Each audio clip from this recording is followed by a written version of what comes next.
نحمده ونصلي ونسلم على رسوله الكريم اما بعد فاعوذ بالله من الشيطان الرجيم بسم الله الرحمن الرحيم قال الله تبارك وتعالى في القرآن المجيد فلا صدق ولا صلى ولكن كذب وتولى ثم ذهب إلى أهله يتمطى صدق الله العظيم۔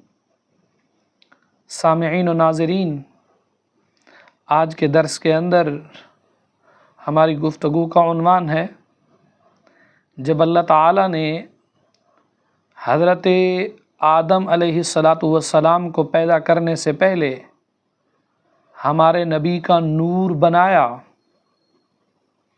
تو کیا انبیاء کے نور اس وقت بھی موجود تھے؟ یعنی جب سرکار علیہ السلام کا نور بنایا تو سرکار علیہ السلام کا جب سے نور بنا اس سے پہلے کیا انبیاء کے نور بھی موجود تھے؟ اس کے متعلق ایک حدیث میں آپ کے سامنے رکھتا ہوں۔ مصنف عبد الرزاق کی ایک روایت ہے کہ اللہ تعالیٰ نے تخلیق کائنات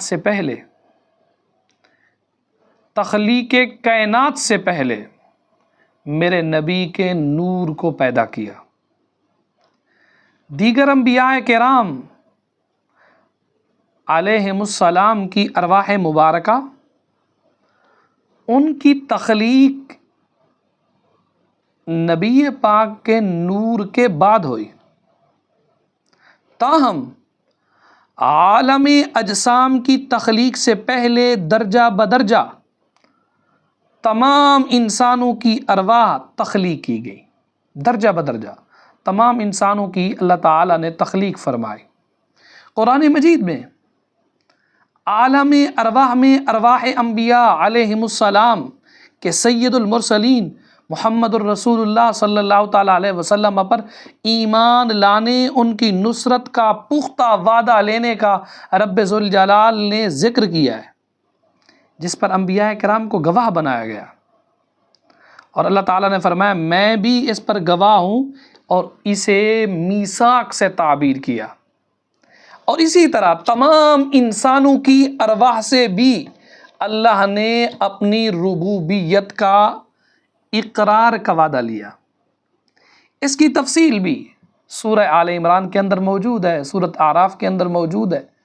خلاصہ کلام یہ ہے، تمام انبیاء کے نور سے پہلے جس عظیم ہستی کا نور اللہ نے پیدا فرمایا، اس ہستی کا نام احمد مجتبیٰ جناب محمد مصطفیٰ صلی اللہ تعالیٰ علیہ وسلم کی ہستی ہے۔ تو سرکار علیہ السلام کے نور سے پہلے انبیاء کے نور کی تخلیق ہی نہیں ہوئی تھی، میرے نبی کے نور کی تخلیق سب سے پہلے ہوئی۔ تو معلوم یہ ہوا سرکار علیہ السلام کا نور کائنات کے اندر سب سے پہلے اللہ عز و جل نے اس کو پیدا فرمایا۔